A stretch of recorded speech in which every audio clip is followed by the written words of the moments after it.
What's up, fellow CEOs? Welcome to the Irony of Gaming. And today we're going to be doing the new substream called the Golden Vale's Legacy. I think this has something to do with the Omen. So this might be Omen Part 1 for this story. So we're going to get started. We're going to get into that.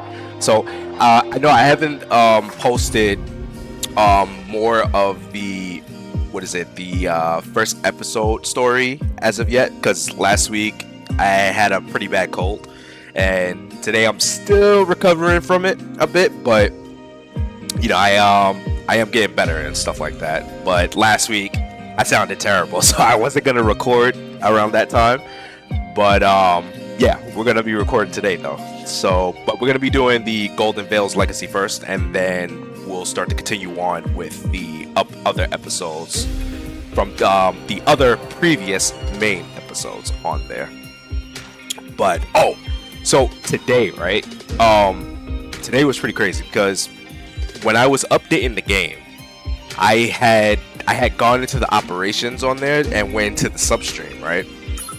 So basically, I wanted to see what it was about right here, and I clicked on it on my phone, and I was like, okay, so maybe it's gonna take me to like one of those menus and whatnot, right? As soon as I clicked on this eye, it ended up taking me to a cutscene, and so I had to immediately close the game down in order to see if it'll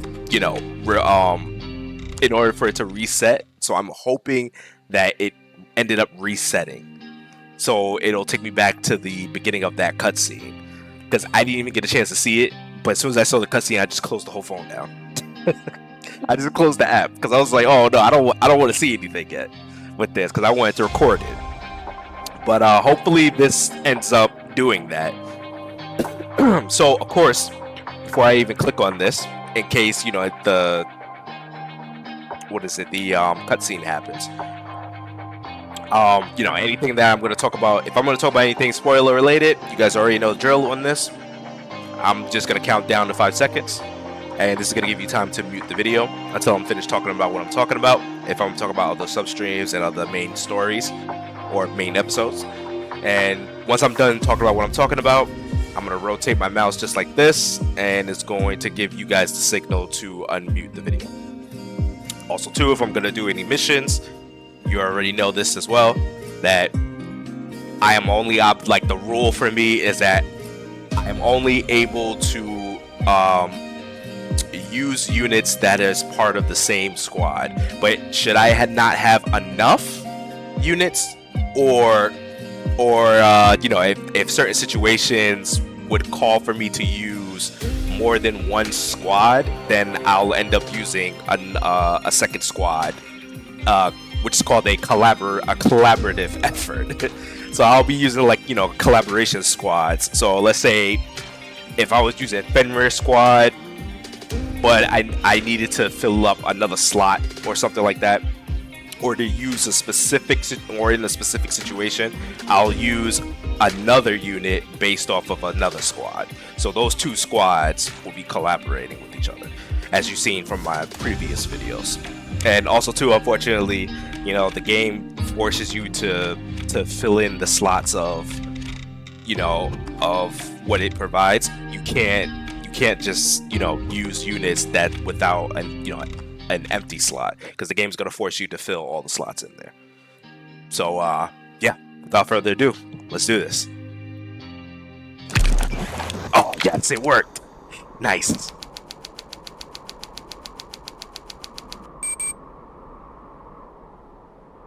Oh man, I've been waiting to see this.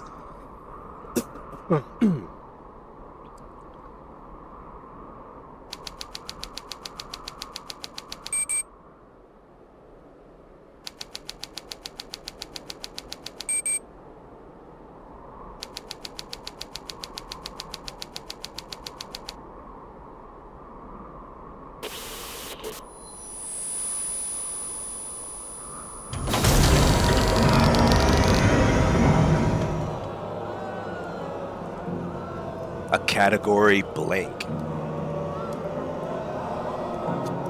Ego Specto, Ego Specto, Ego Specto, Ego Specto.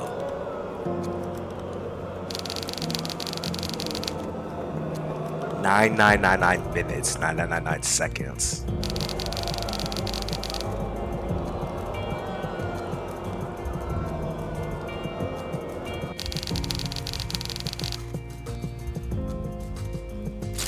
Corrupted information.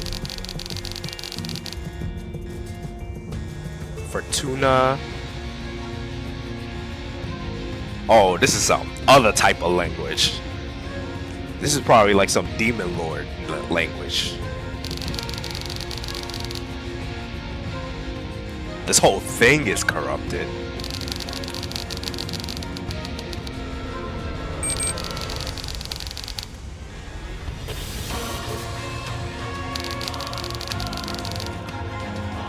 Ooh, you can see the color on this too. This might be like, I guess like the image theme for the Girian. The way that the color is, the color schemes.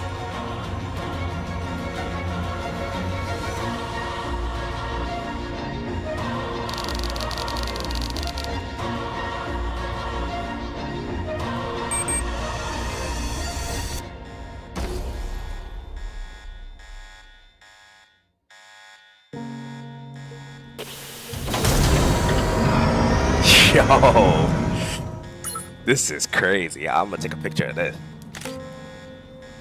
Oh wait, hold on, I got my mouse in the way. Oh, this looks epic. This is like dark and epic right here. Look at this.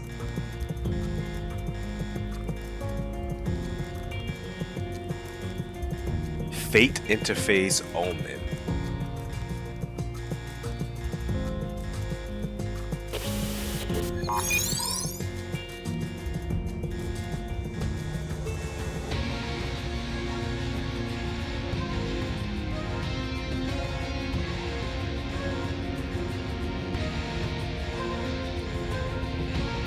Oh, so this is another one of, okay. So this is like an interesting thing that this keeps happening. So it seems that every time when we reach a certain point, it seems that like since us as the protagonist, we are the admin. So as you know, within the main episodes, when we woke up, we're like still to this day, I think, are like piecing together our memories. And as we progress further and further into the story, it's like we did pre-recordings to ourselves, just to help us remember exactly what was happening and what's to come. Like, this is such a clever thing to do, because you know, obviously, it's like as people come into the game and they start playing it and they start reading into the story, obviously we don't know anything, and then the game actually complements that as saying like we have temporary amnesia in a way, or if it's something that we had forgotten long ago and we just pre-recorded it in helping us, you know, helping remind us on what was happening. This is epic. I'm gonna take a picture of this one.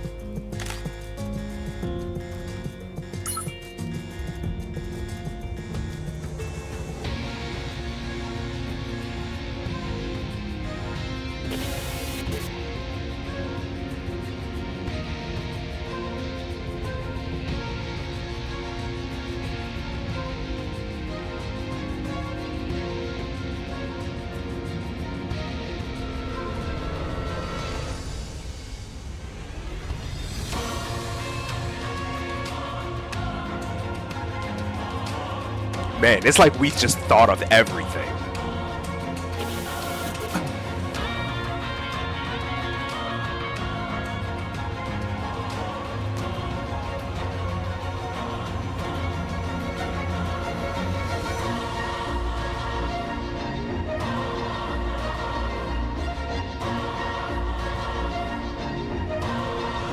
Ooh, breaking the rules of the game. So you can break the rules of the Clifoth game, but what happens should someone do that?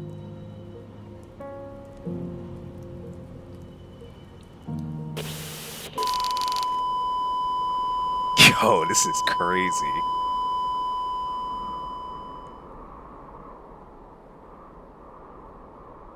Not true.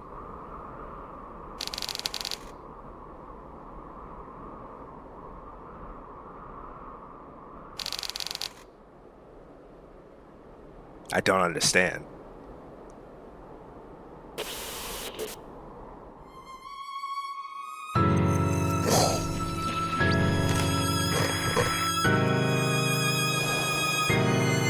Yo?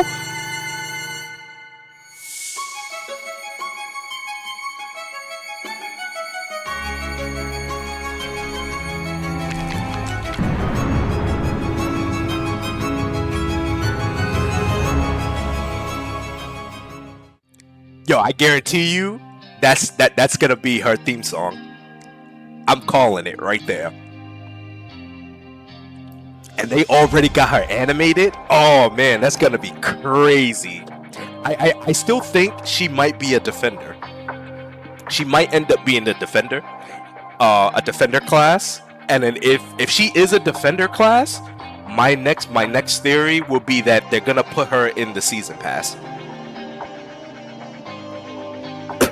because if she's the next story's villain, like how Ray was, she might end up in the season pass because they have this I think I've mentioned this before, but they have this type of pattern that they tend to do where the main boss of a season is usually always a defender class.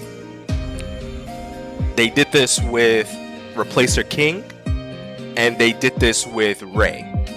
Now, of course, this could still be like a coincidence and whatnot, but I think that this is the pattern that they're gonna keep going on with, which is pretty interesting. Now, for Replacer King, after like the whole Replacer story season, which is like 5 episodes, I think it's just about 5 main episodes. They had Replacer King as the main villain. After that was done, they put Replacer King in the season pass. Back then. Next up was Ray. I think like another 5 or maybe 6 episodes, Ray ended up becoming the next villain. And he also happens to be a defender class. And they had also put Ray in the season pass. So around this time, we might be closer to, I think we're almost closer to the next 5 episodes. We're almost there. And I think that when Thagirian comes out, because I'm pretty sure she's going to be a unit.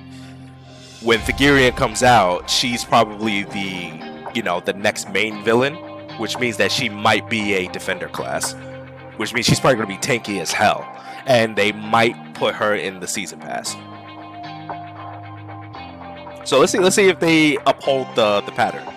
It'll be interesting, but this is nice. So it looks like they're doing something with like the whole world map, but it looks like it's just part of the substream story rather it being a part of the world map. That's interesting. Can open this substream later. Oh, I see. So I'm guessing that from here on out, the substreams are probably going to be connected to this, maybe. Alright, let's see what happens.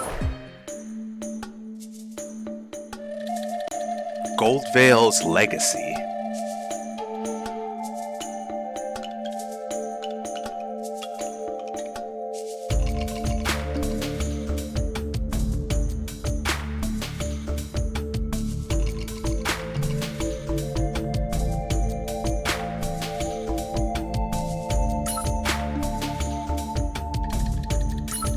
Okay.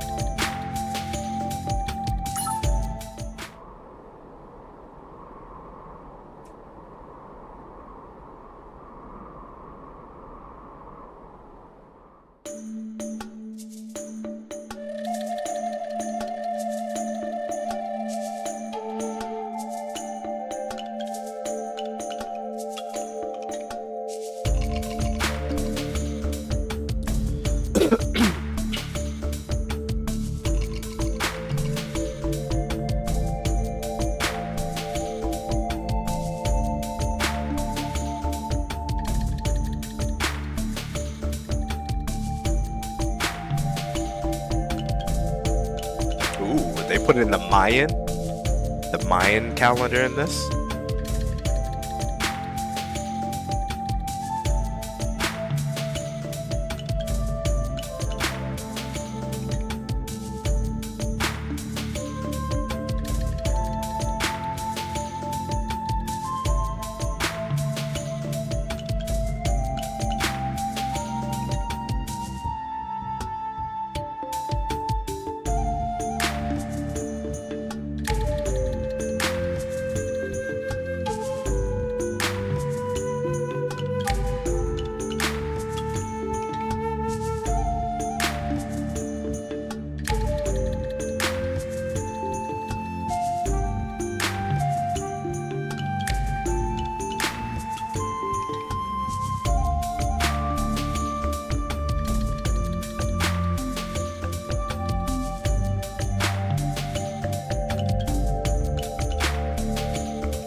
Oh, Campinto.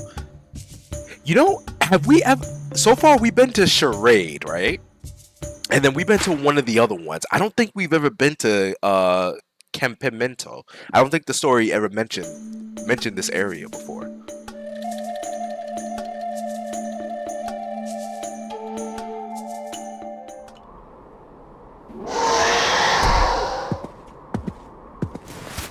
Oh, look at this. This is like high definition type of quality. Okay. New interesting art.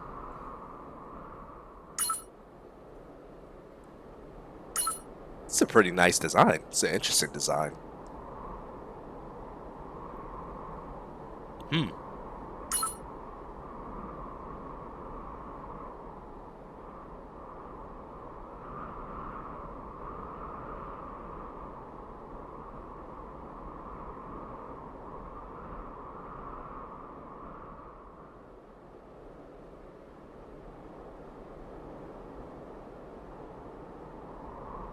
Ooh, another senior. A senior administrator.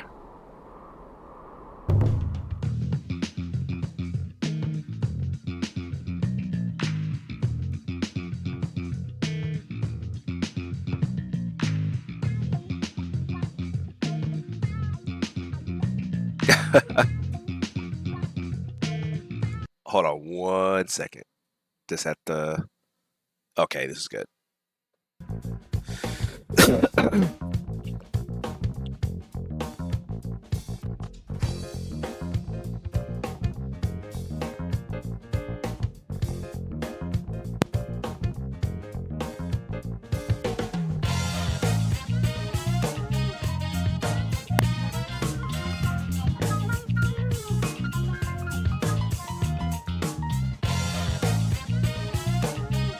Wade. Wait a minute. Wade Vargas?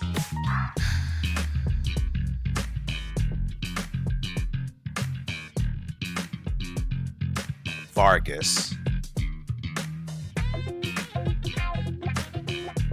Why does that seem familiar for some reason?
Indiana Gap. Oh man. Don't tell me we're gonna see the Gap machine have like a brown hat and like a like a rope around him, wrapped around him.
Ooh.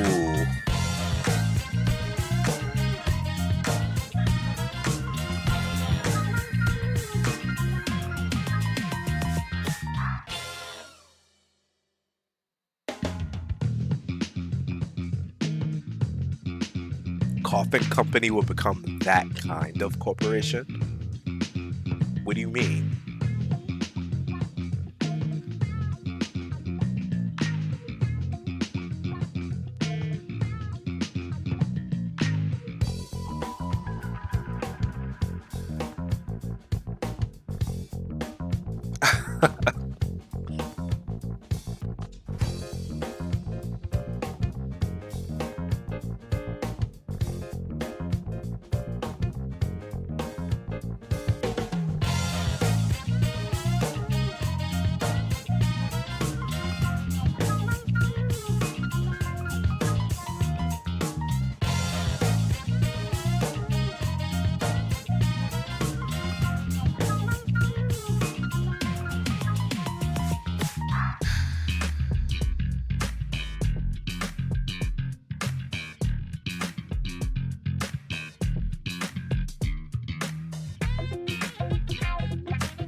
Ooh, yeah. So if you guys are wondering what this name is right here, I recommend that you guys read. It's the substream called Burnett Never Dies. That's a really that I recommend you read that one. Really good substream. Really, really good. It's epic, but also tragic at the same time.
Uh, I don't know. Maybe not. I mean, I would assume like the same thing would end up happening, like for charade, where another administrator will just end up like filling in the flack for it. But I mean, I guess charade kind of fell into chaos. Maybe. I mean, aside with all of the CEOs that was attacking and whatnot after that certain situation that was happening, but I don't know. Maybe this one would be different. We would have to know more of the situation for this area.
Wonder what debt is that? Oh, it's only like 23. Oh, it's only one act too. We might actually be able to finish all of this in one go.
Huh. Is it possible that that maybe this administrator right here, this senior, he could be a counter, maybe, and that maybe the blood of a counter can turn this area gold, or maybe it's just the blood of the living in general.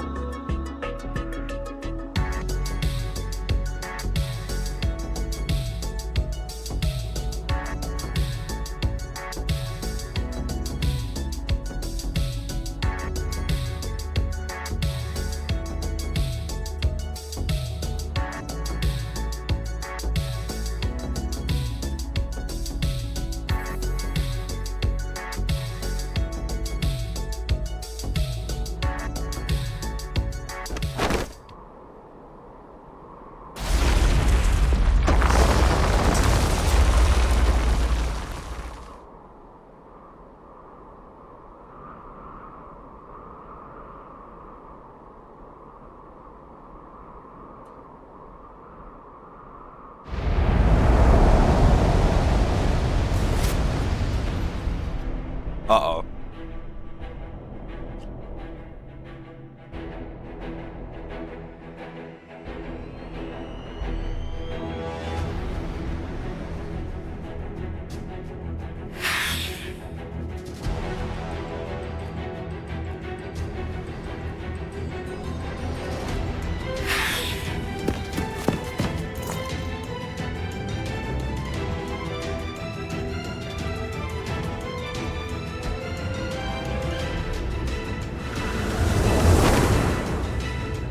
Oh, he's floating?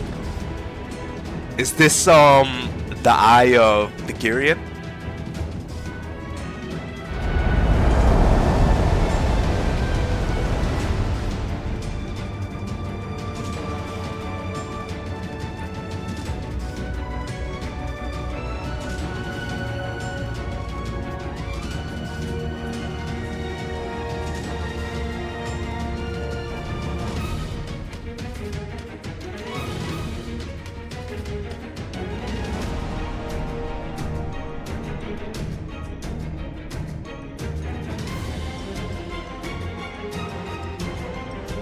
Okay, so this might be different.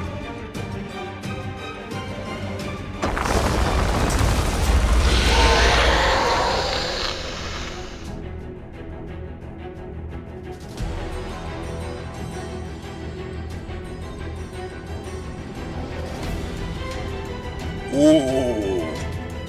Oh, that's crazy. A worm can come out into the sky like that?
Your brother?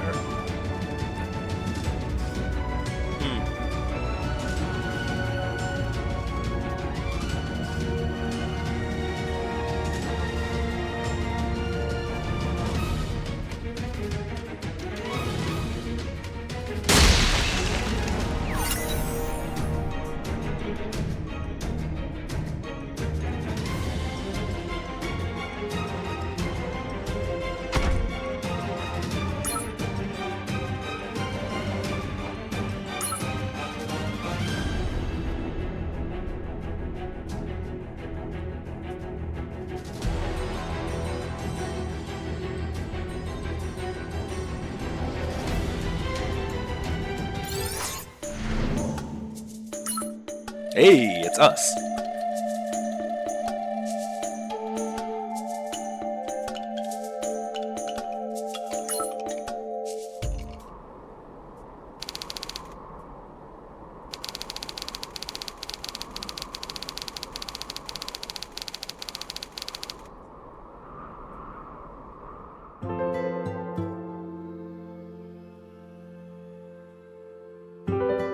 Right, Lotus. This is it. Yeah. So far we've been to Lotus, Charade, and now the I think it says Campento.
Interesting. Huh. This world exists because you refuse to give up on it. Now, how would we know that? Huh. So maybe because of this, maybe we never truly did have the information the corruption thing, the what was it, data corruption. So maybe we don't get affected by the data corruption at all. So is it possible that we probably lied about it?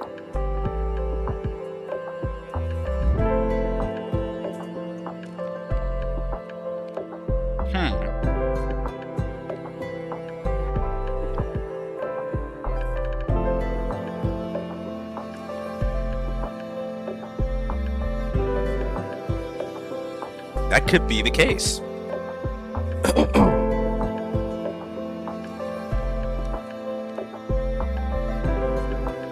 I think also too. I know that like too that some of you in the comment section have also mentioned something about this, that could be the possibility, and that maybe us as the administrators just have, like, I guess, not shared specific information just to try and get Mina to do it herself.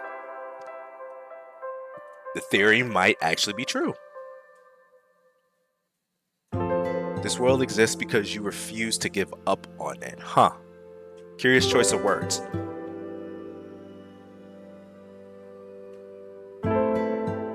Thanks to you, I can't believe that all my choices up till now weren't mistakes.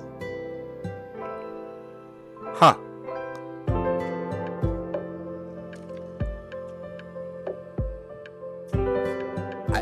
I think that confirms it. Maybe. I mean, it's still a little vague, but this might actually confirm it. Maybe data corruption doesn't affect us at all as the administrator. But then again, if that is the case,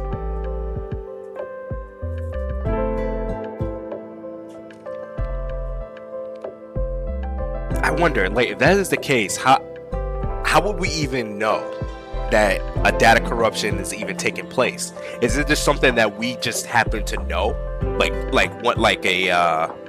a feeling or something, or like, you know, maybe we sense it happening?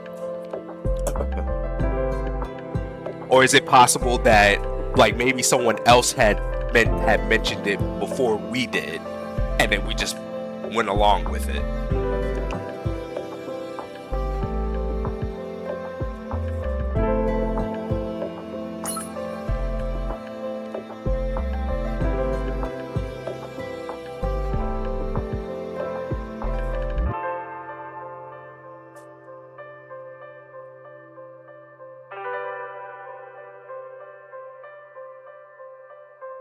But then again, it could be possible too that we ended up getting the reports already before Mina and Noel showed up. So this is probably why we have all the information that we have right now. Because I think we ended up getting that, right? If I remember correctly. Or maybe it just happened off screen where we got the data reports and we just read through it, like the debriefing. And then this is why we're saying what we're saying now. That could also be the case. I like to think that the first theory was correct. The theory that you guys had come up with too. I'd like to think that is the correct one.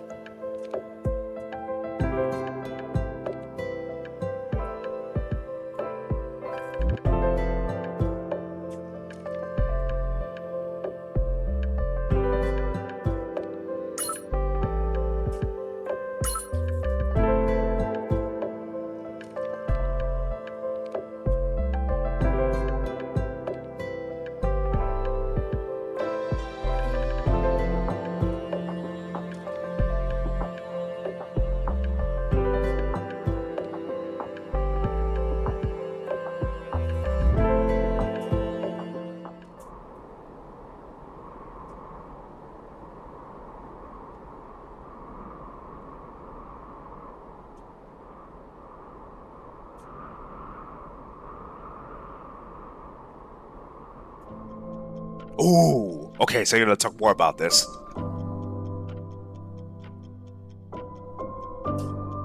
Oh, we're really gonna tell Mina about this.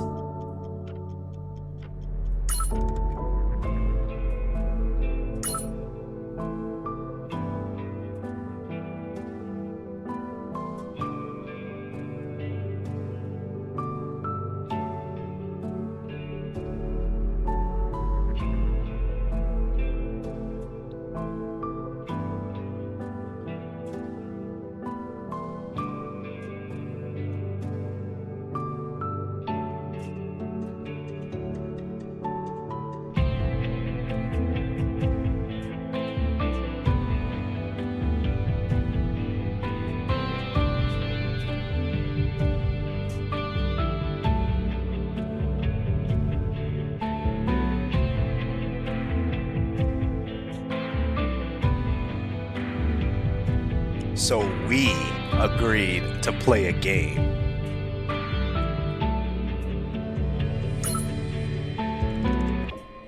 Man, she really looks like the spinning image of Mina. Or Mina it looks like the spinning image of Tamil.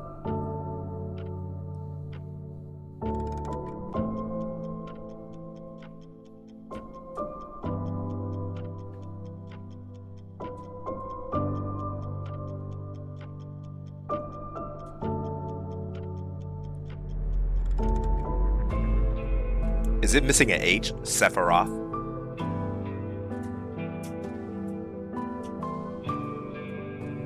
Sephiroth. that can also have some type of like metaphor, even if it's a possibly a typo.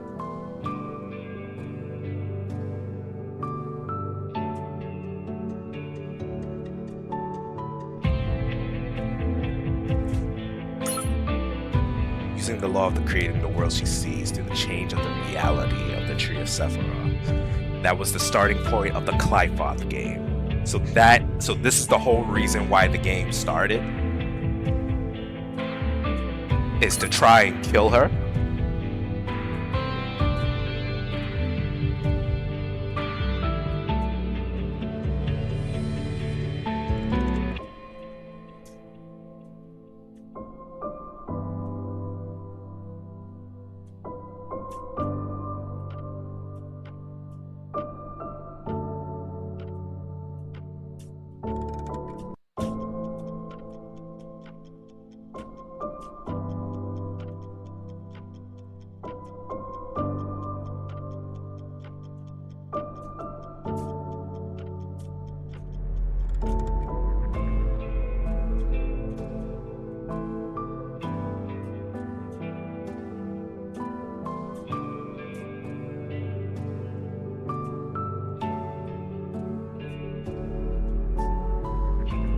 She and I agreed upon. And she's saying, what is the relationship between you and my sister?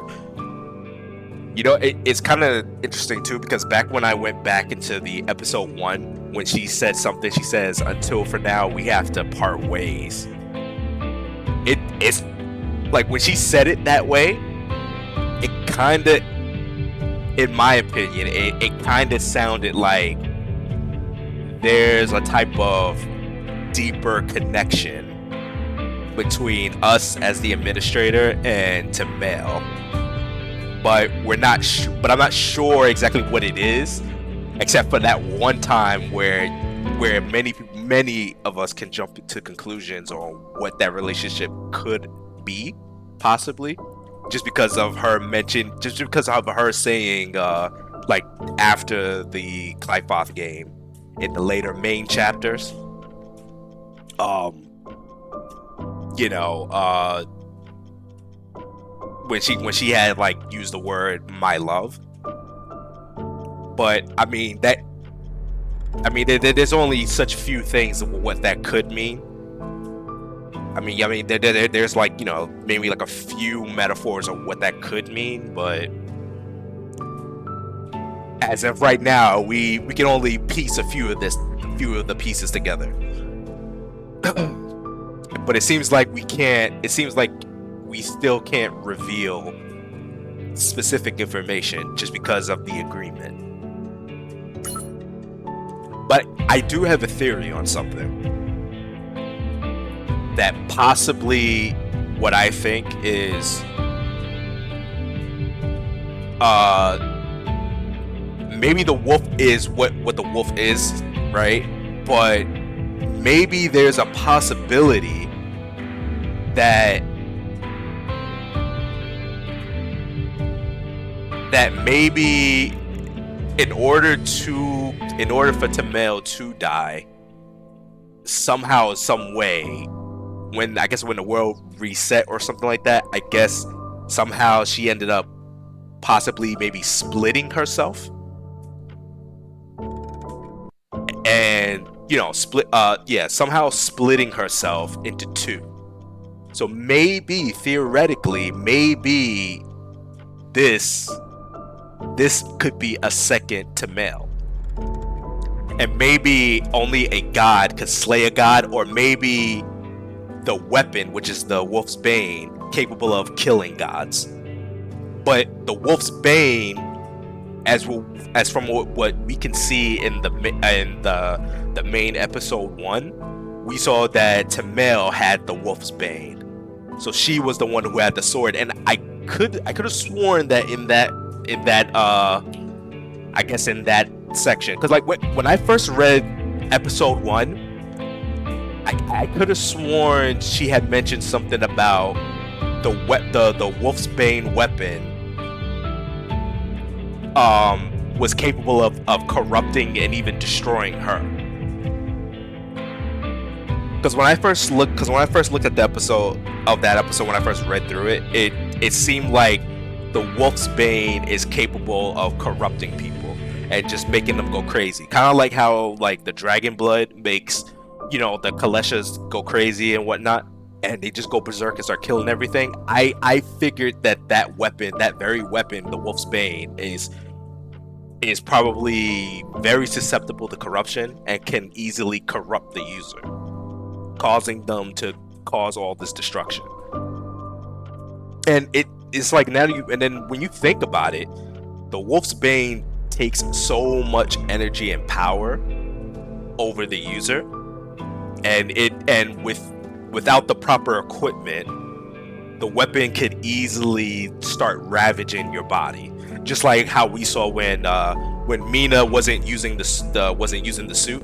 She wasn't using the suit, and she was just using the Wolf's Bane constantly without it, which ended up really causing damage to her. So then my guess is that maybe possibly, because every single time when they talk about the wolf in different sections of the substreams and any different sections of, I guess, like the main episodes, it seems that there's no face to the individual. The wolf is just probably the wolf. So then the theory is that if the wolf can't kill Tamel, what happens if through this game, I don't know, maybe she ends up splitting into two somehow, where like a piece of her soul becomes another individual but somehow becomes the wolf, thus having her give the weapon to Mina, which could be her clone in a way, possibly. But I mean, it's only a theory, because we don't have we don't have enough information on exactly what the wolf actually is and what Mina actually is. We just know that she ended up with the Wolf's Bane sword, which supposedly originally belongs to Tamel. And we know that because of the attire that she's wearing. And after the Clifoth game, she's wearing that same attire. So it's interesting.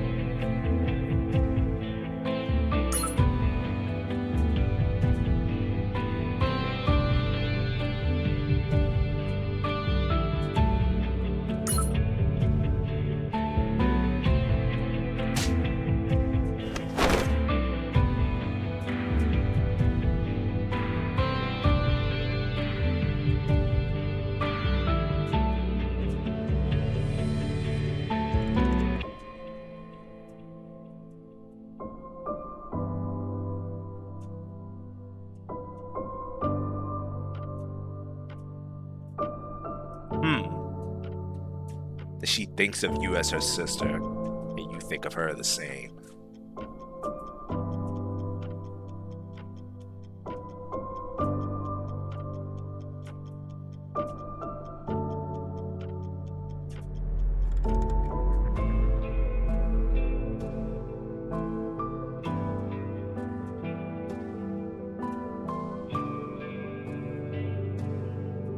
In the end, for our own purposes, we both agreed to the Clifoth game.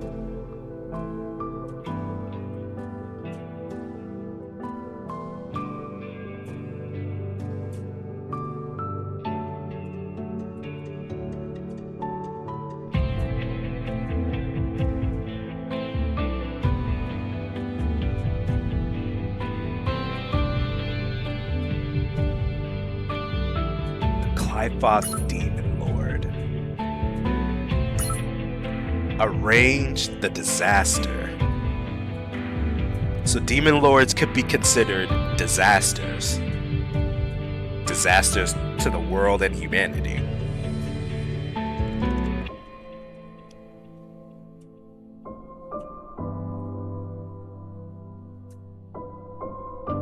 And I would prepare a world to defeat it by any means necessary.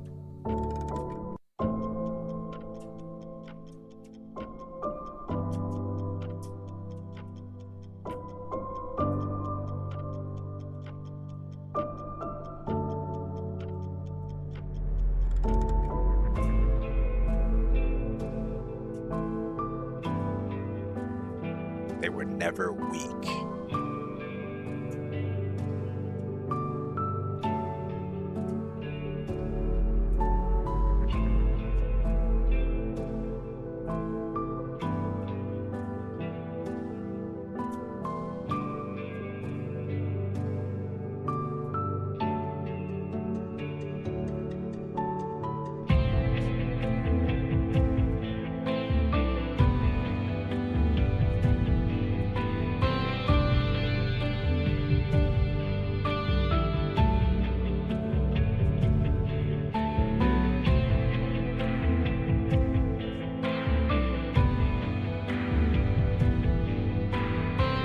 Just before losing, I forced the world's space-time to end with the Ark. It carried its people, resources, and technology to the next world. Okay, so the coffins and the Ark.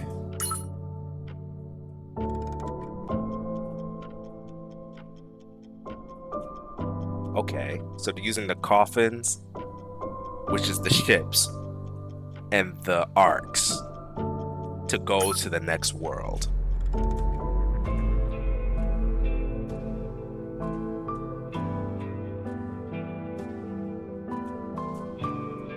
In effect, a save point for preparing the next game.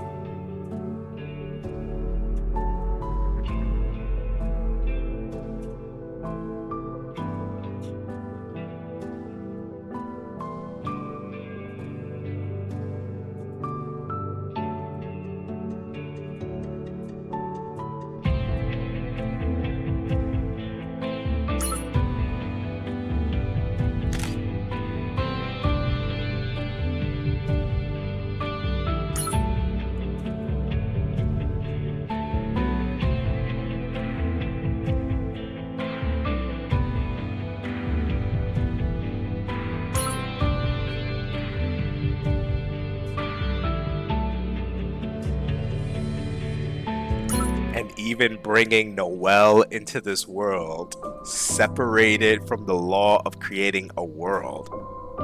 So we knew the whole time.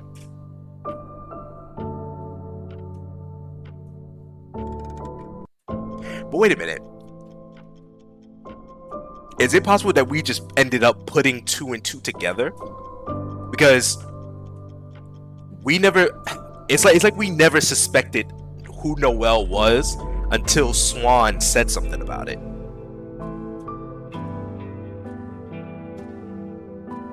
During one of the main episodes. Unless did we just know, or either we knew and we just chose not to say anything about it because we just wasn't sure yet, or we simply just didn't remember it, or we didn't know at all until Swan said something, and then that led us to start suspecting what she could be. Especially when Swan told us that she would succeed in which we thought was impossible. So I'm guessing that we probably in the past at some point attempted to try and summon something like Noel and failed, or we witnessed countless times of others trying to summon a being like Noel and they failed. So I think that we were aware of the concept of Noel and the law of creating a world, but we just didn't know. We probably didn't have the other piece to the puzzle on what it could be, and maybe we probably had a hunch, like we always do, one of those hunches, those feelings that maybe Mina might have been the piece that was needed in order to complete the process of bringing someone like Noel into existence and maintaining it.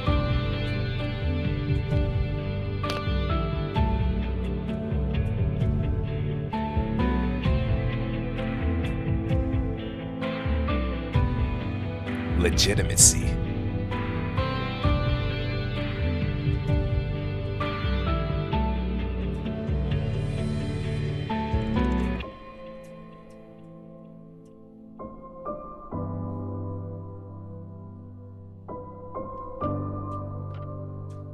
Ooh.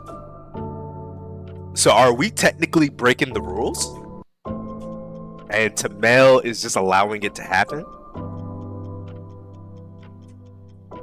But why would she allow that?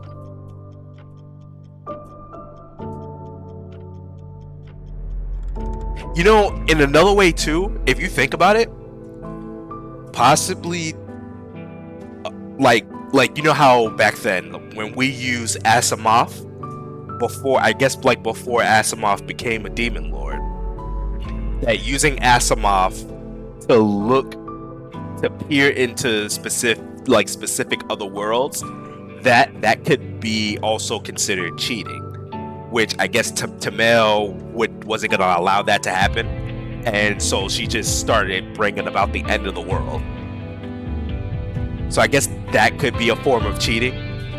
And also too, like the coffins, maybe even the coffins in the Ark, that could also be considered cheating as well.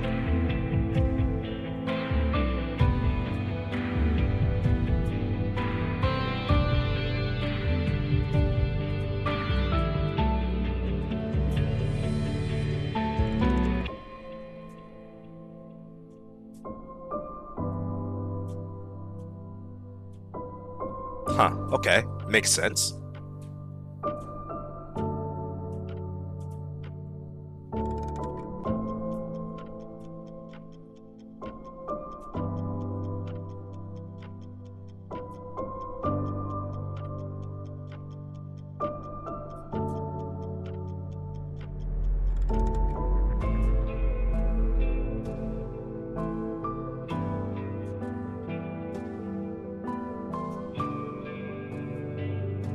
With our worlds at stake.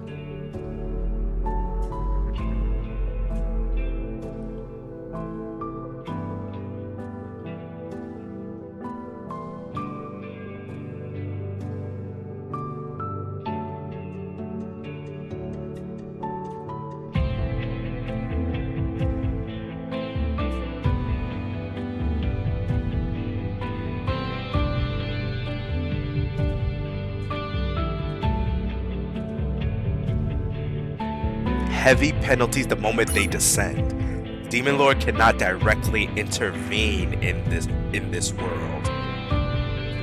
What exactly does that mean though?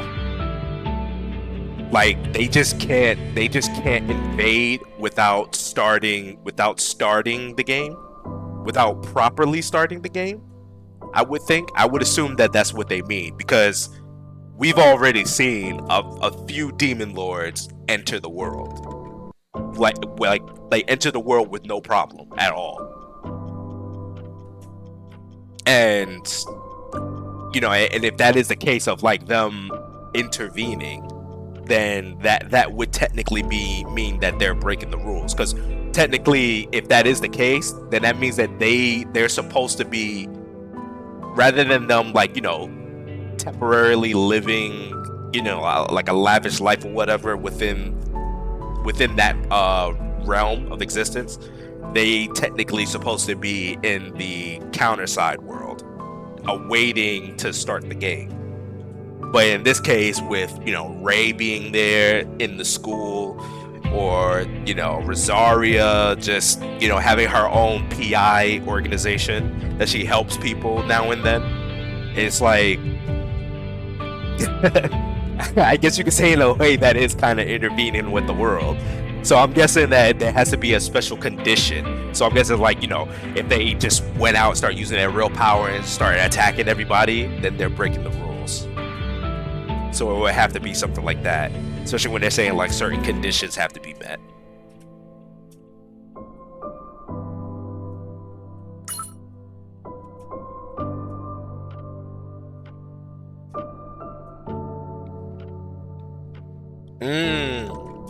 Okay, that makes sense.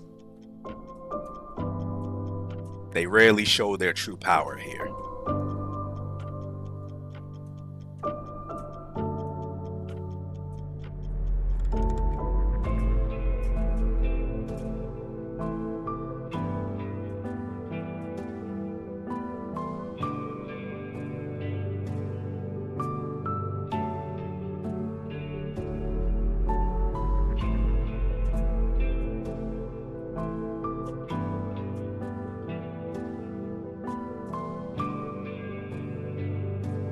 Yeah, I was thinking of mentioning that too. Like the Kyrian technically was breaking the rules.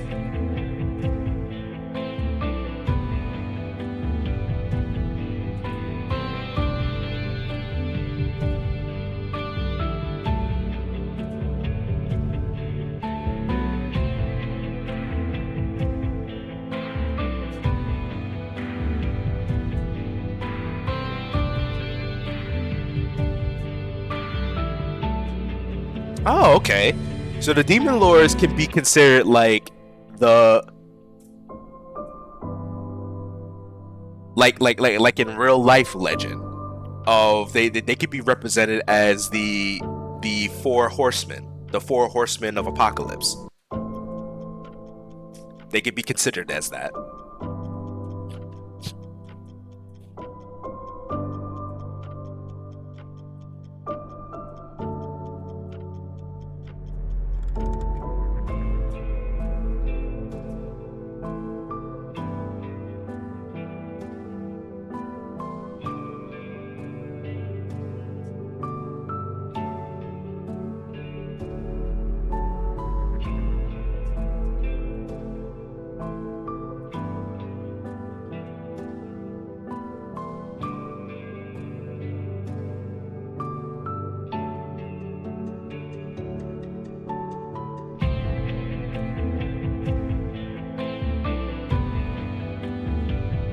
Ah, so every time they destroy a world, they become stronger, and turning that destroyed world as part of their Clypha, which is part of their world. Man, can you imagine how many worlds the Girian has destroyed? She's probably become ridiculously powerful. But then again, when you think about it, how many worlds has Rosaria destroyed? Because Rosaria is supposed to be considered the strongest amongst the demon lords. So she must have wiped out so many worlds with her flame.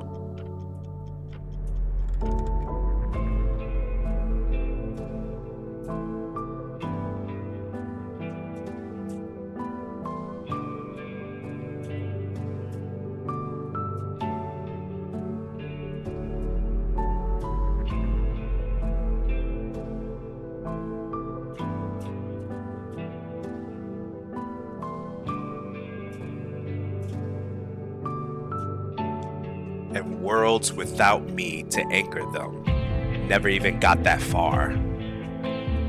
Without me to anchor. Okay, so there are other worlds in which we never showed up in which the administration never showed up in. Okay. I think in a few substreams they do mention this, because I was thinking of the same thing, like with with Elysium. I was always wondering about that. Like, how, yeah. Actually, you know what? Just in case. 5, 4, 3, 2, 1. Okay, so for those of you who didn't mute the video, so I was thinking like the same thing with the Elysium on the substream of Esclacia. Because Esclacia, she wasn't an antagonist at all, and she managed to defeat a demon lord in fair combat because of her rare ability in which she becomes stronger the more people that believe in her, and she can reach astronomical levels, even surpassing a god or becoming a goddess.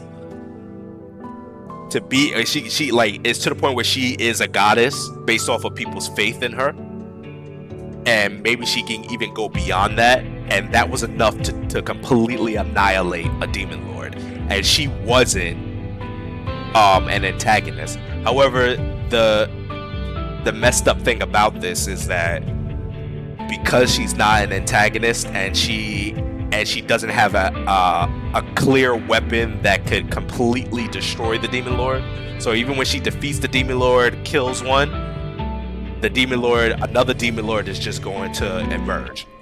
And if anything, it's probably even possible that an antagonist that's been chosen, maybe the power of the demon lord could just automatically choose that antagonist, and the antagonist just completely becomes a demon lord, full blown, without even having to defeat a demon lord the traditional way.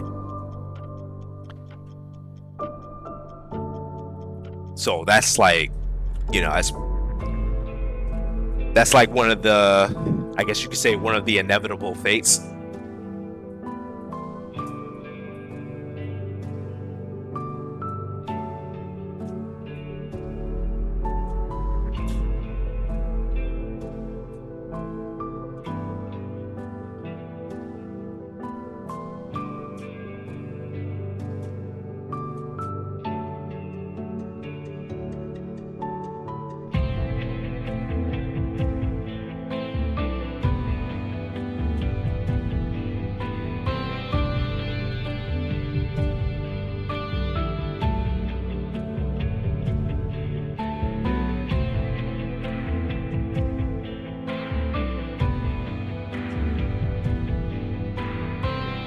Qlipoth game and the demon lords are rules holding this world together.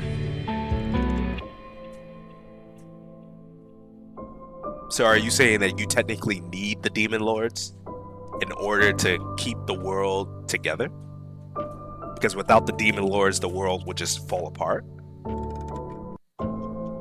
I'm guessing that maybe that's because without the demon lords, Tamel has no reason to play the game, and she'll just end up destroying the world, just straight up, and you can't even kill her. So you use the game and the demon lords to keep Tamel at bay, to have her follow the rules. Basically buying you some more time to try and figure out a way to defeat her. That's what I'm assuming.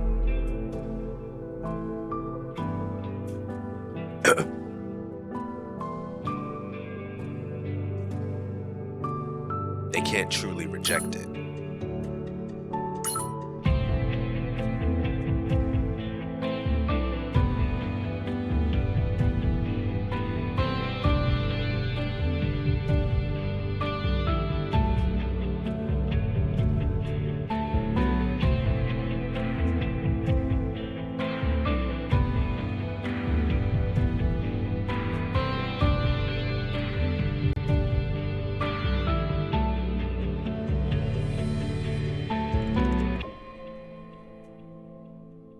And that's what we considered our weakness, that we never give up no matter what.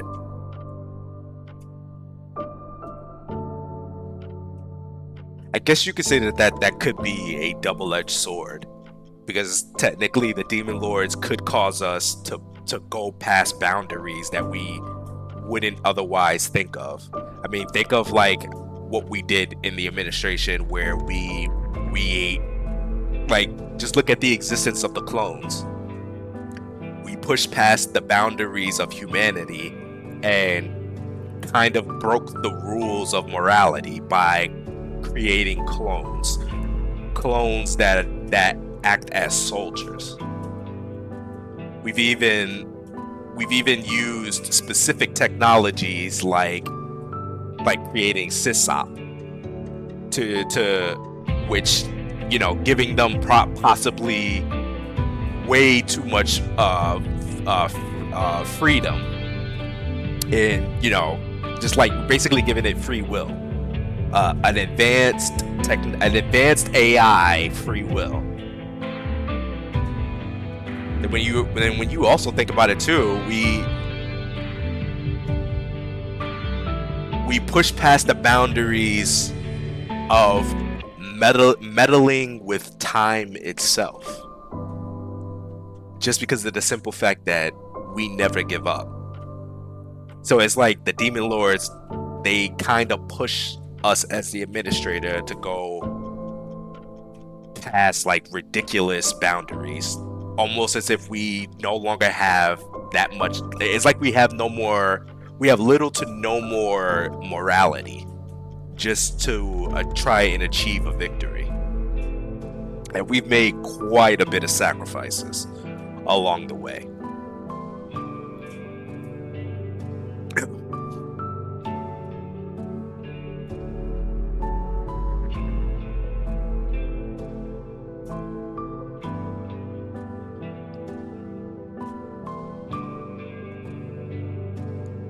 I mean, also too, think about it like this too. Like what happened to Paradox. We locked Paradox away in space just because we couldn't risk the chance of her meeting with her other counterpart, which could end up causing some damage, or maybe not.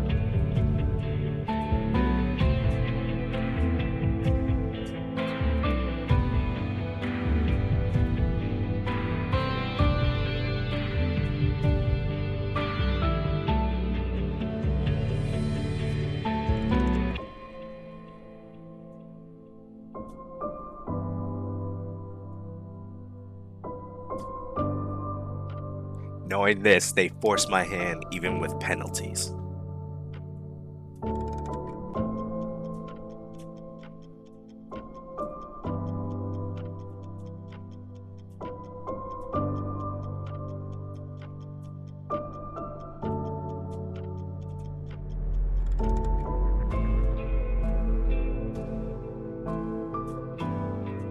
A temporal suspension protocol.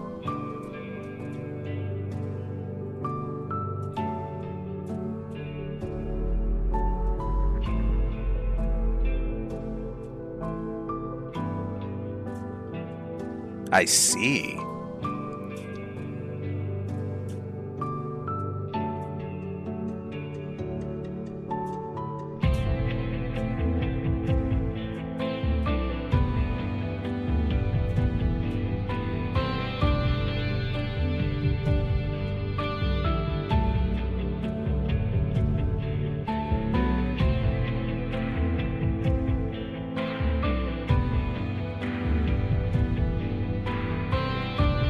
So this is a thing that doesn't quite make sense because of the further story that we know of Thagirian and what happened to Thagirian. Technically, Thagirian is not supposed to have her original strength because of what happened. If you want to know if you haven't read this substream yet, I recommend you read. It's like when you go into the substream, it's all the way at the far left. It should be the very first one. It's about Mordred's story. Really good substream, by the way.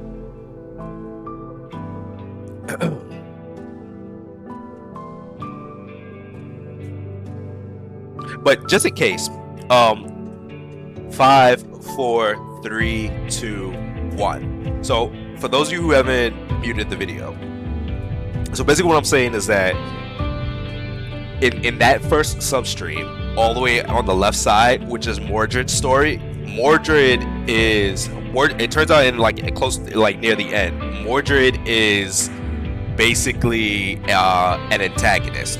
Mordred was the antagonist of that world, and she faced off against Thagirian. She actually defeated Thagirian, but it was based off of a special condition. So her and Thagirian actually both ended up getting killed. There was like a special power or whatever, which, you know, the bullet will always come back or something like that, and it'll always hit it'll come back and hit the user. So what she ended up doing is that she used the bullet to shoot to miss Thagirian on purpose, so that it could pierce Thagirian's heart, because you have to attack Thagirian's heart like I think 3 times, I think. And once that happened, the final time, Thagirian was defeated, but she was on her last dying breath. The issue was that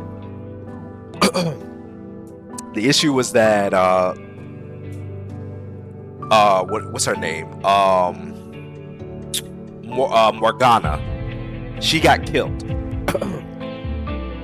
Morgana got killed, but what Merlin ended up doing was that she ended up taking Thagirian's heart, and she used the heart to help reincarnate Morgana, which later on, fast forwarding, like, you know, millennia, like going into another dimension, she went into another dimension while taking the heart and Morgana's body and reincarnated Morgana into what we know as Momo, which is the little short version of her. That's why you see like a whole resemblance between the two, because Momo is the reincarnated version of Morgana. And what it is too is that that's the reason why Momo has the power of a demon lord, is because she has, what's it called? She has the heart of a demon lord. So that's why she's like so powerful in that sense.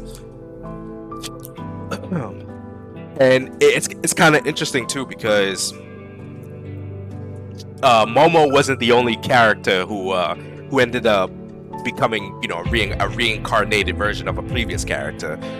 There's another character she's part of the church, and she's considered to be a ranger. And if I can remember correctly, her name was Nicole. So Nicole is the reincarnation of Mordred. Now, I'm not sure how exactly that came to pass. I don't know what Merlin did, or maybe Merlin did nothing about it. But she always said that Merlin always said that like there was going to be another, you know, somehow, some way they was going to end up meeting again. So Nicole is the reincarnated version of Mordred. Now, if you haven't noticed by now, if you read through I think it's called like the Demon and the Bar or something like that, it's a really funny substream. If you haven't read it, I recommend you read it. But what ends up happening is that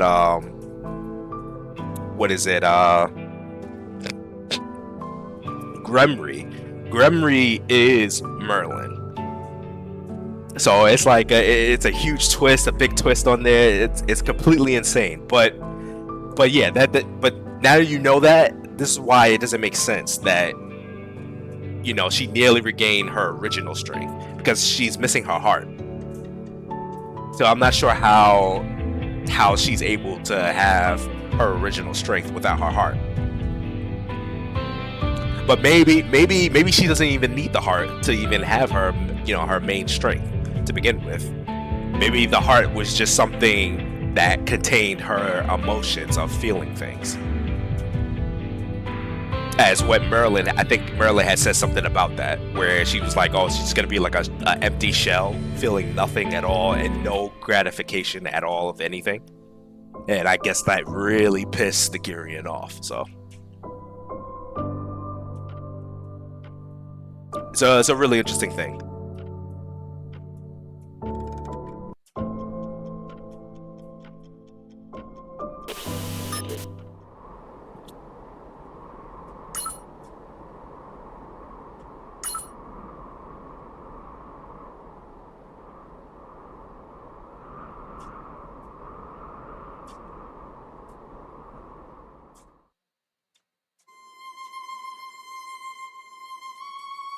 Oh yeah, this is definitely her theme.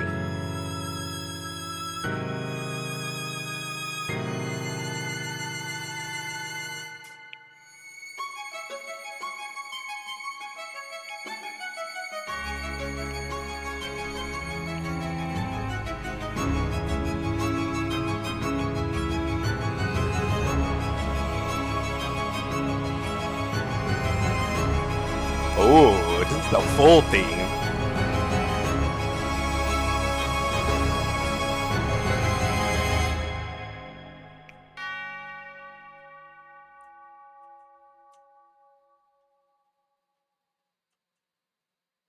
Oh, that's it?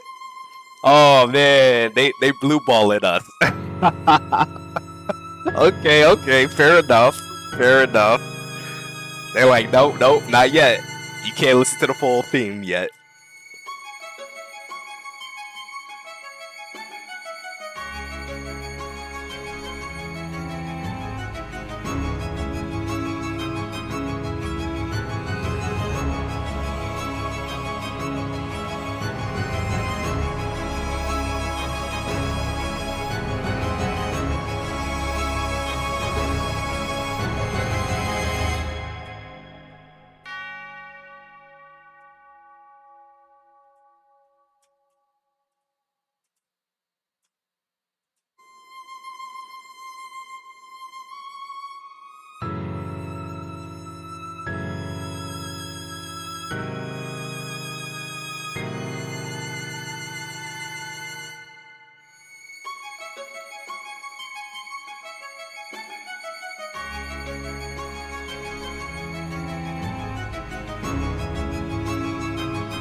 And it begins.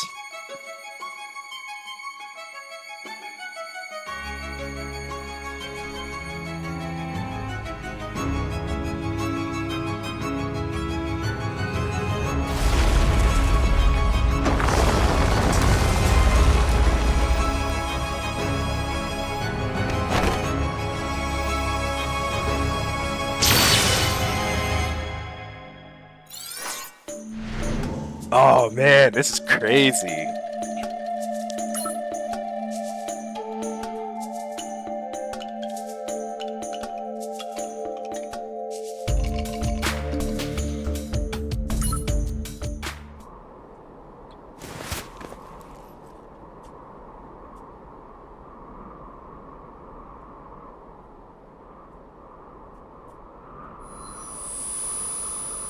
Oh man, they destroyed the building again.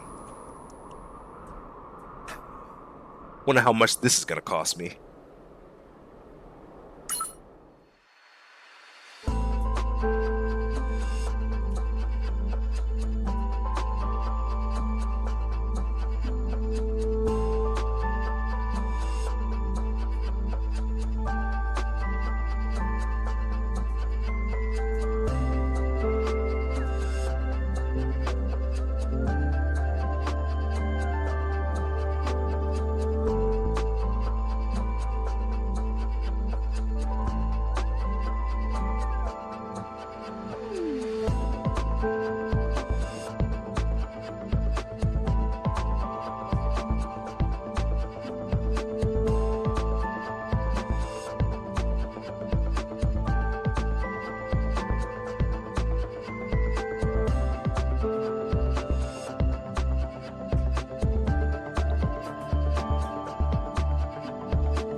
Oh man. Well, looks like the allegations are happening now.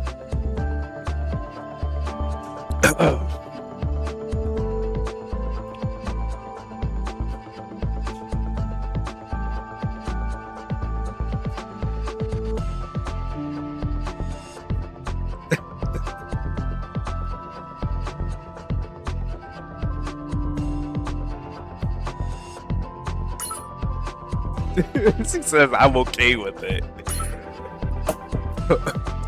What does that even mean, Noel?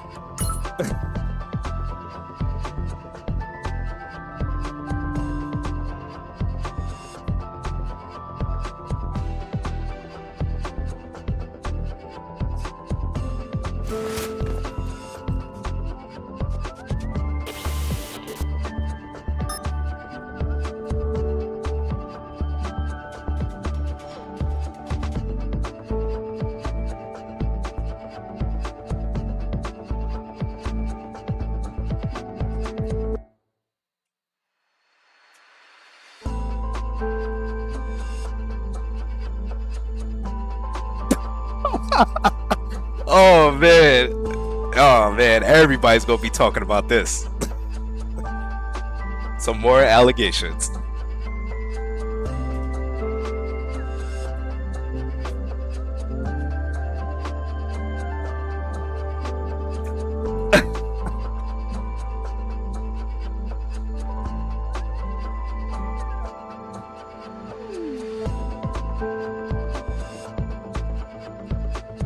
Ah, what's the matter, Renee?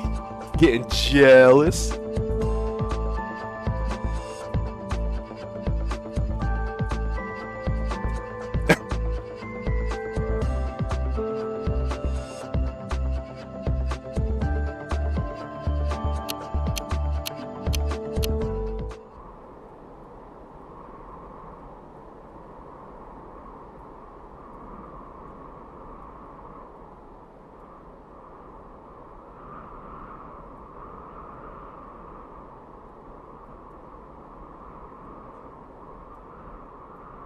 Wow, always clinging, huh?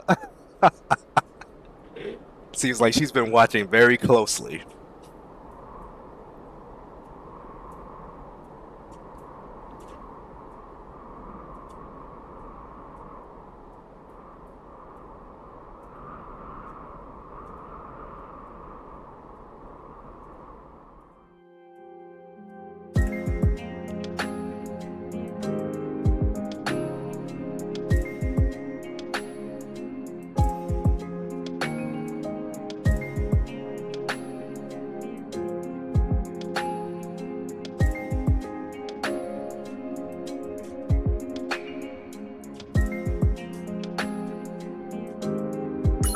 Wait a minute.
Oh man. Looks like it's starting again.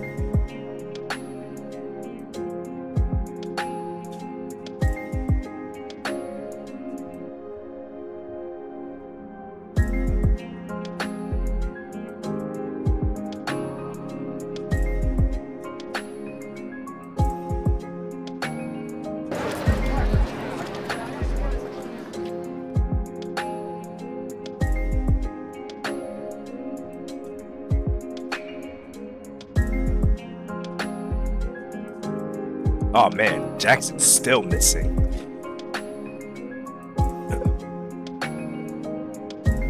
Hopefully he's okay.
You know, that is crazy because we are, even when we're suspended, we still manage to stop all of this disaster.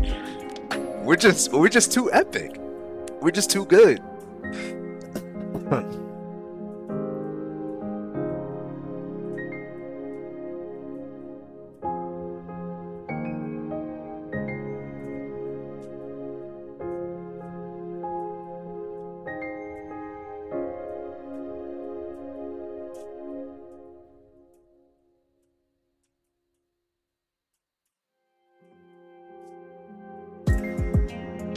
You know, I wonder if we'll ever get a unit version of her.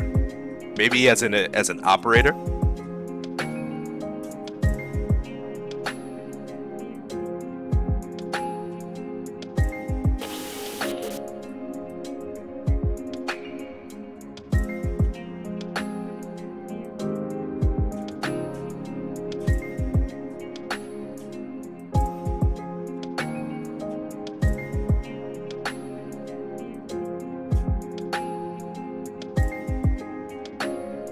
Man, she's really pouring her heart out, huh?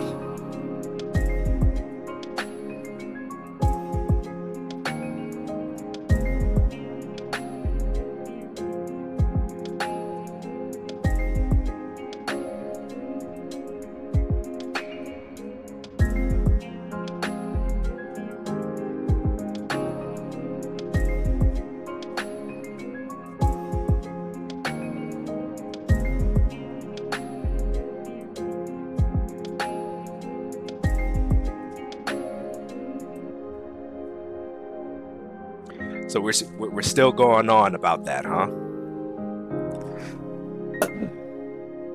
Okay.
And she's back to being Tsundere again.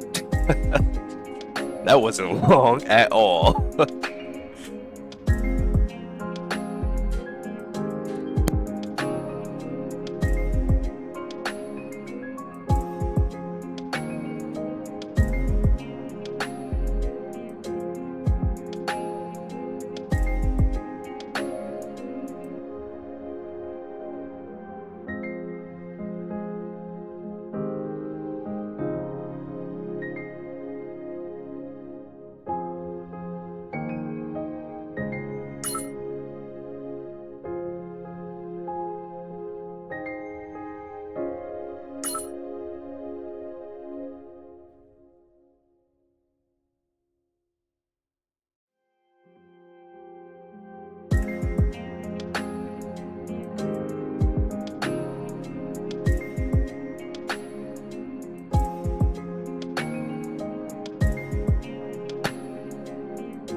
So we already have precautions all set up.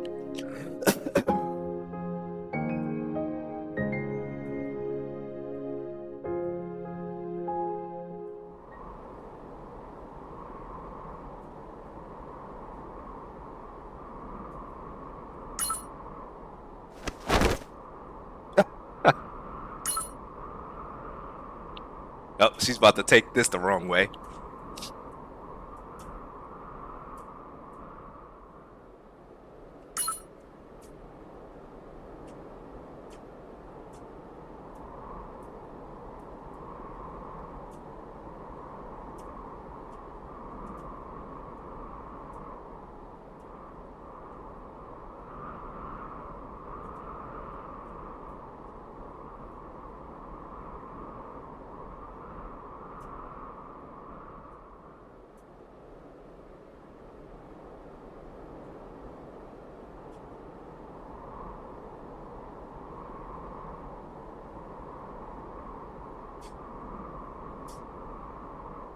Ooh. So that's where she was before?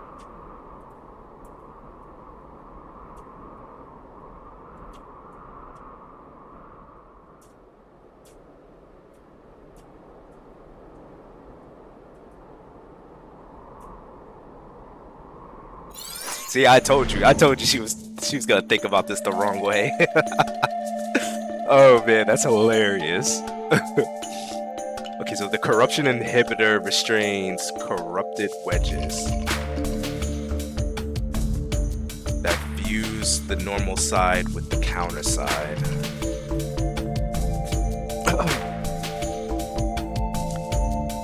But it cannot hold every counter side effect.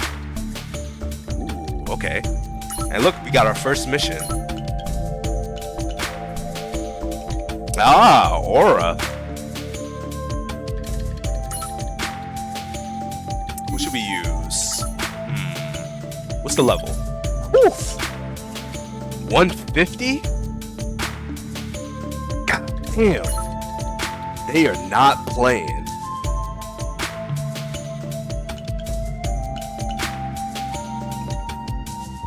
What should I do? What should I do? Alright, we're gonna do this. Wait, if I remember correctly, it's three of them, right?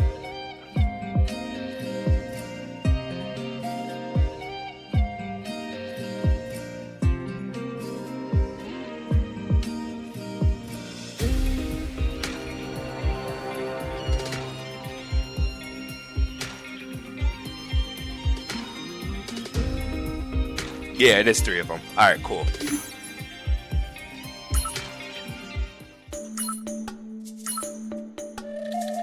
Hold on 1 second. All right.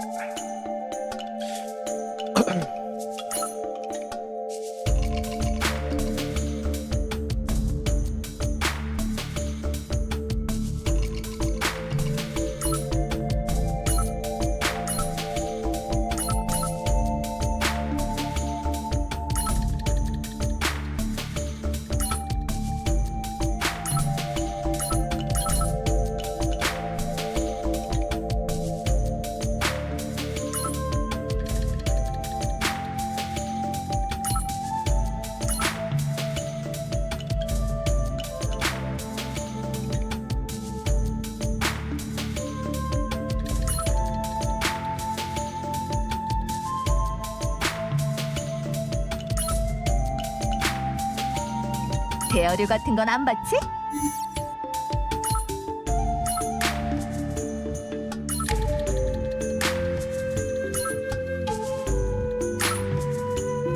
좋아, 색상이 더 또렷해졌어. 저는 게티아만으로 충분한데요.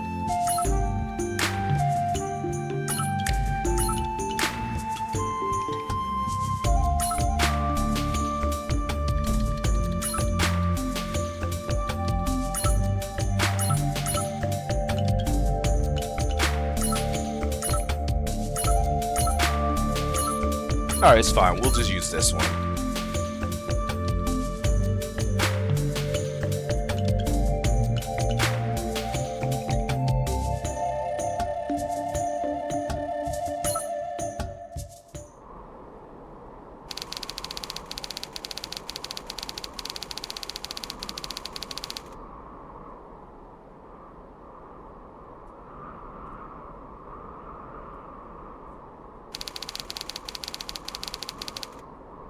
Three hours earlier. Okay.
Ooh. So that's what she looks like? Wow. Wow, she looks awesome.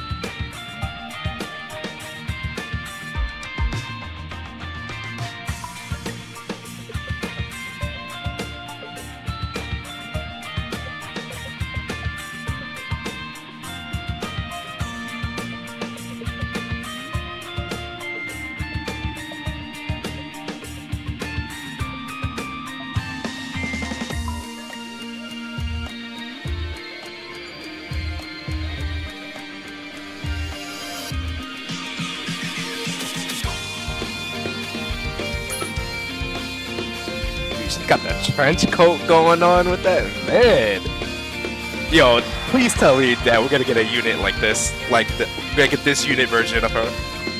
That would be so epic.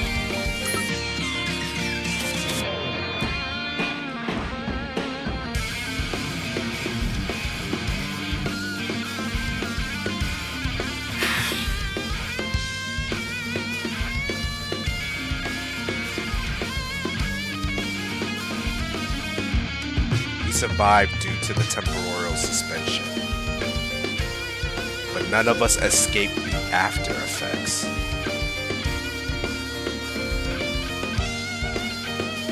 Interesting. Okay.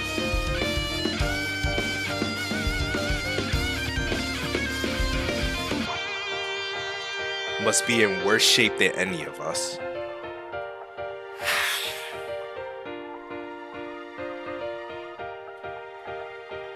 You know what's crazy? I think this is exactly what happened to Lee Soo-yeon. Whatever they experienced, this is probably explains why they're a lot older. That might have been the same thing. That might have been the same thing that Lee Soo-yeon ended up going through.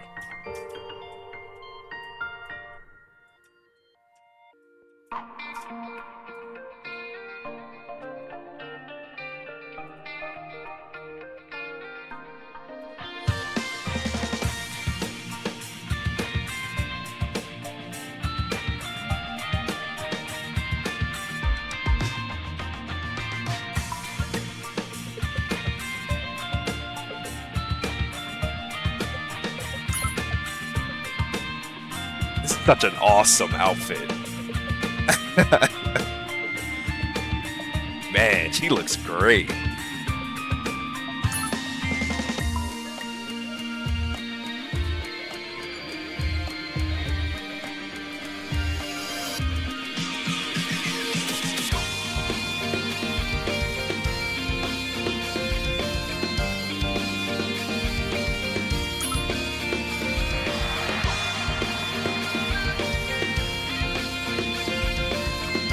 Wow, this is such a nice design.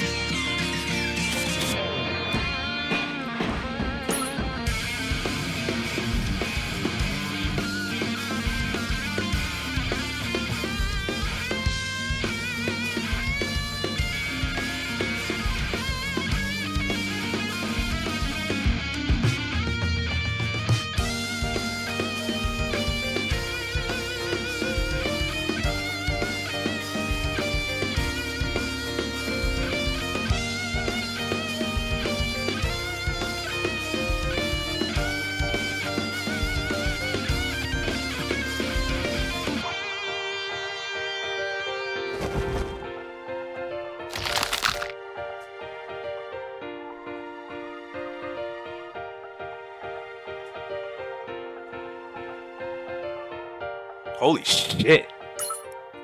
What new abilities did she get?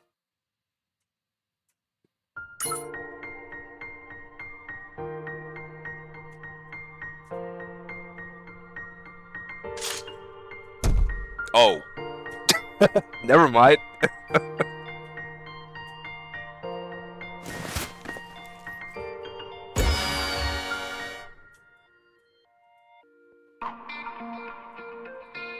Oh.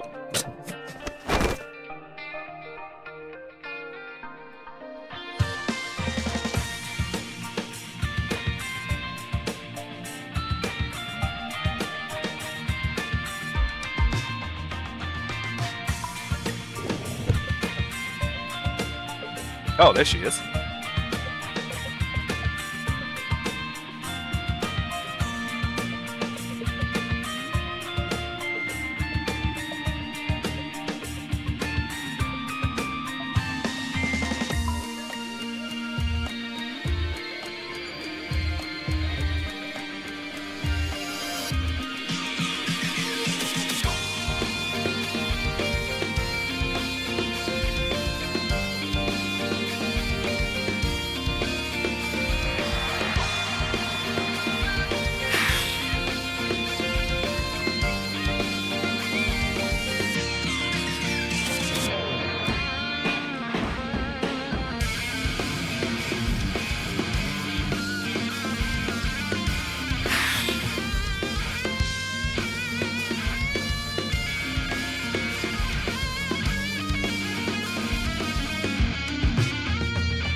Devs, please don't kill her off.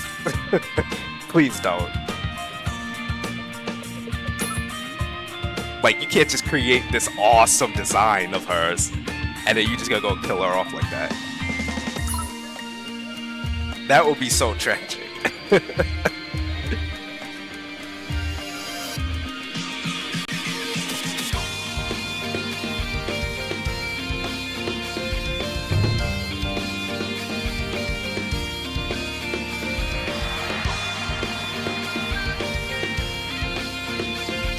That's it for part 3. Breaking the fourth wall.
Isn't she one of, she's one of the division commanders, right?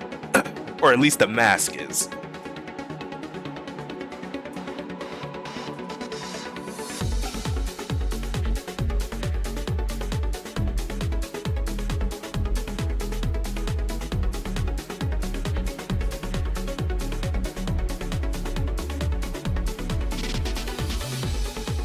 Oh, we just getting down to it already, huh? 겁먹을 쏘냐?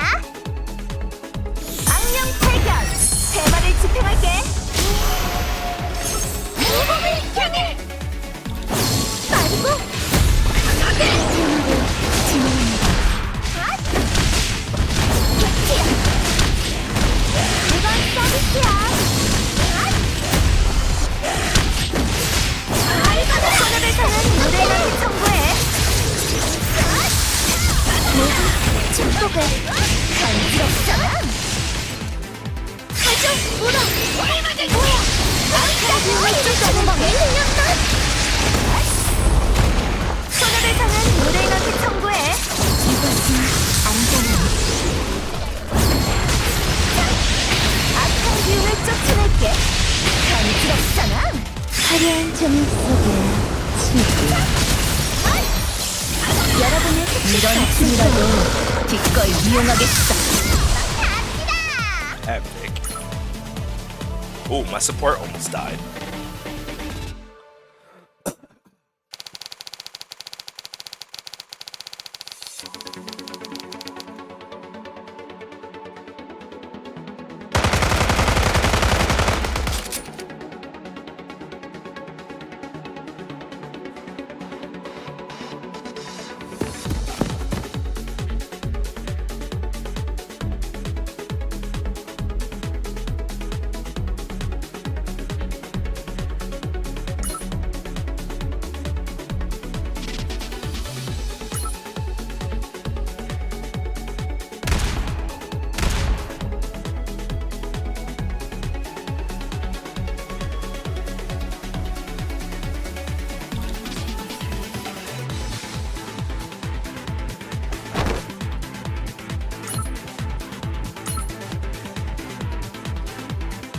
Aura and Robin. Okay, so this is Aura. Aura's the mask, Robin is the host.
I guess that wasn't a joke.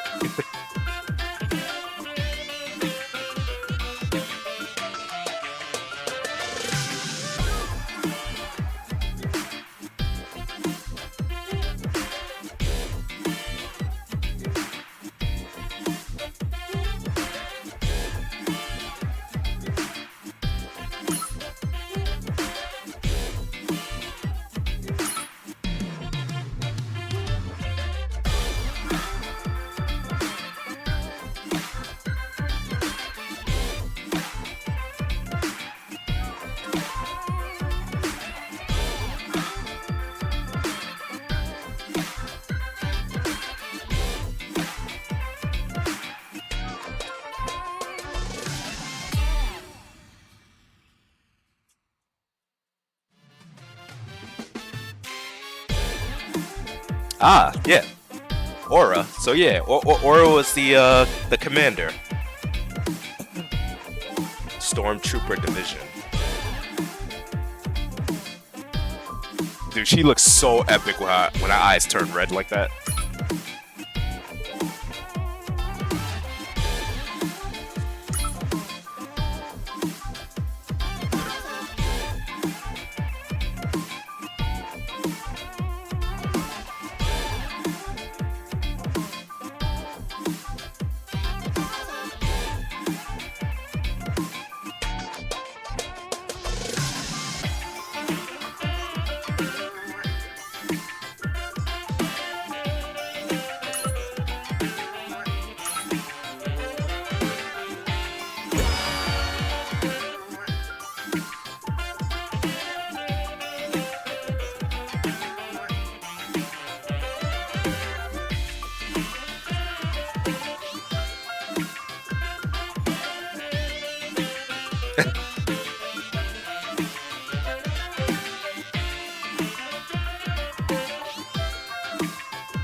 As your senior in the administration, I'll play along.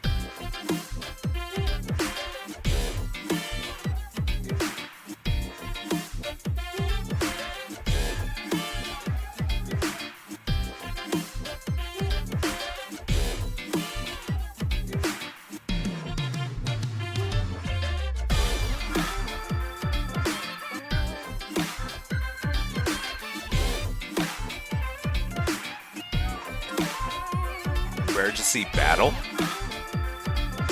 Could it be that she can be a possible awaken down the future? Or maybe she might have like a rearm? Or she could just have a, she could just straight up have a alternium reactor.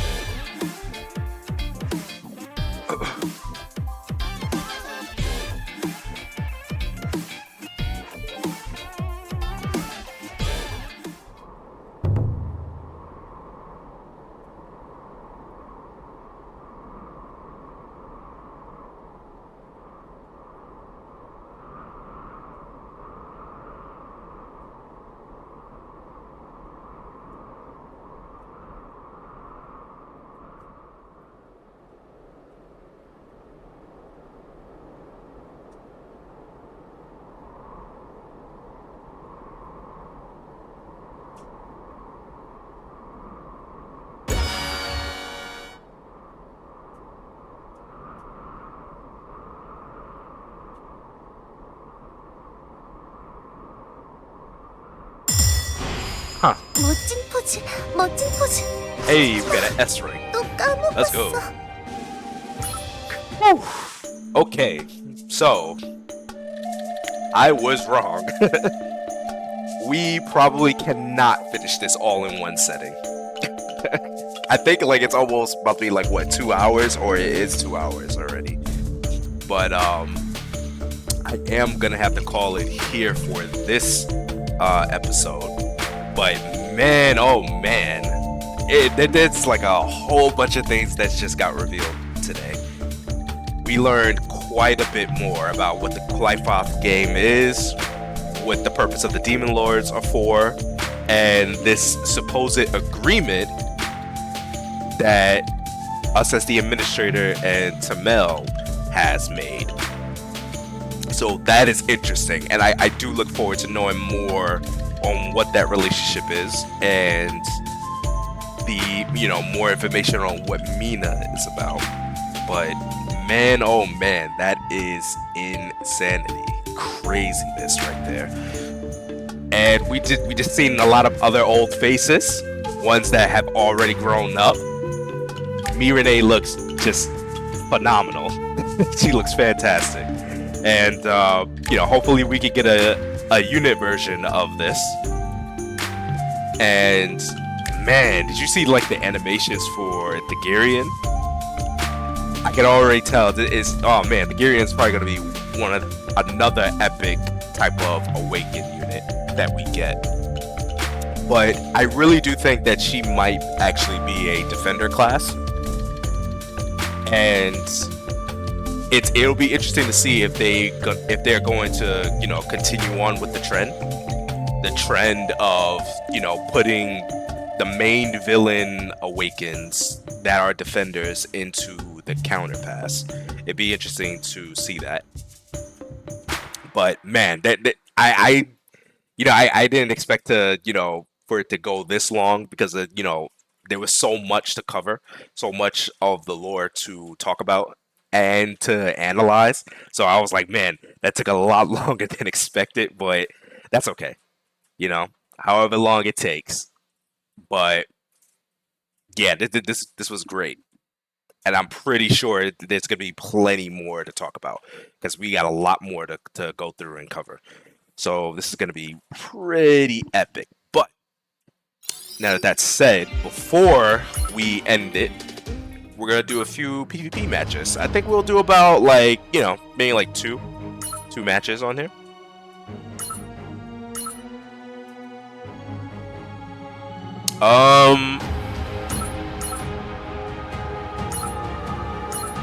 I guess I'll go with this. What would she do again?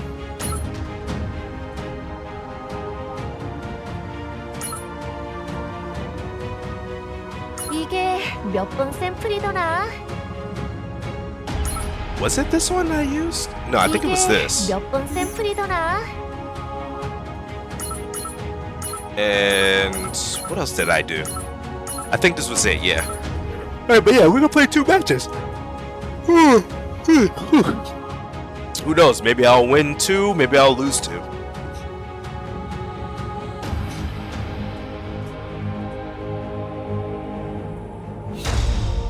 Ooh.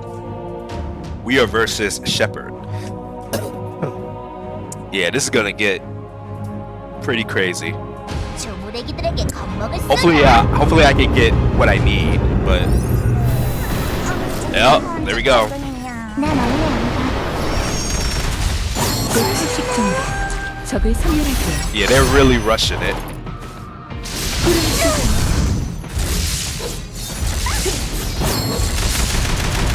Oh, he does follow Bomi. Oh, that's good to know.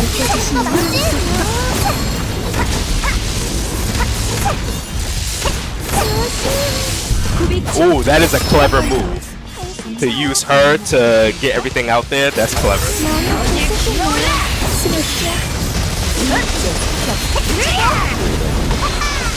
Let's see if we can take him out before it's too late.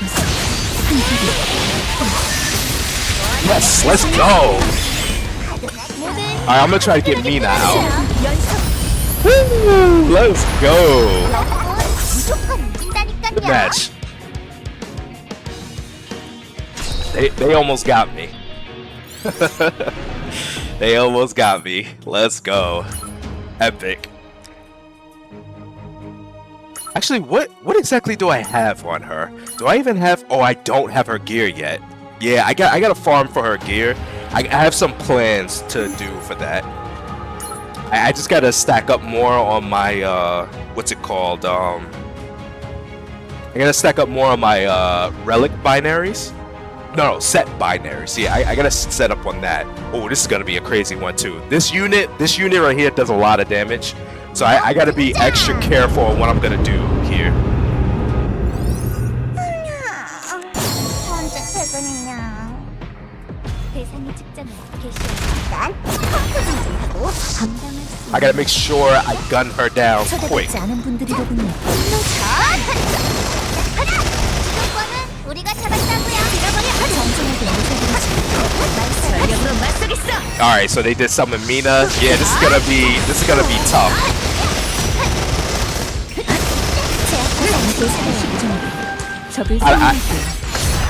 Yeah, this might be a close one. If Mina can pay attention, all right, cool, perfect. Mina's paying attention to them.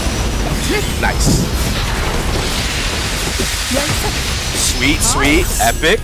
I'm gonna try and summon Mina to try and handle this situation. Because he's gonna try and summon Mina to try and defeat me, but I'm counting on Seo Yoon to buy us some time. Let's go! Epic, man. 이긴다니까요. Good match. Okay, perfect. I got the distraction perfect on that. All right, cool. Nice. All right, so we won about 2 matches on that. But yeah, so that'll be it for this video. Hope you guys enjoyed the the PvP matches that was happening there. Pretty epic one. I am gonna play a little bit of the unlimited ones as well.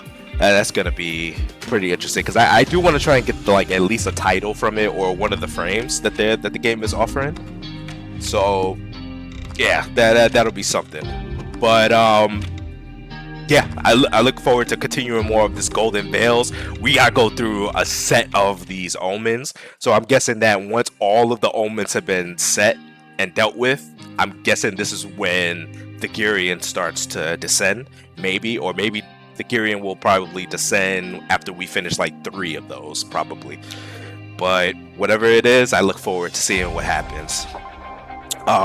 Don't forget too, guys, I have been posting short clips on the other channel, which is the Irony of Gaming Shorts. And so I do post like all of my new shorts on there, so you can feel free to check those out. I do have like some other games that's on the playlist section as well, so you can check that out. And I'll put it on in the I'll set a link in the description and whatnot. But yeah, that'll be it, guys. I'm out of here. Catch you later.